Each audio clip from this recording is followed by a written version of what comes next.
हनुमान् श्रीपदो वायुपुत्रो रुद्रो नघोजरः अमृत्यवीरवीरश्च ग्रामवासो जनाश्रयः धनदो निर्गुणः शूरो वीरो निधिपतिर्मुनिः पिङ्गाक्षो वरदो वाग्मी सीता शोकविनाशकः शिवः शर्वः परो व्यक्तो व्यक्तो धराधरः पिङ्गकेशः पिङ्गरोमा श्रुतिगम्यः सनातनः अनादिर्भगवान् देवो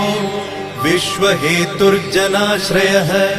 आरोग्यकर्ता विश्वेशो विश्वनाथो हरीश्वरः भर्गो रामो रामभक्तः कल्याणप्रकृतिस्थिरः विश्वम्भरो विश्वमूर्तिर्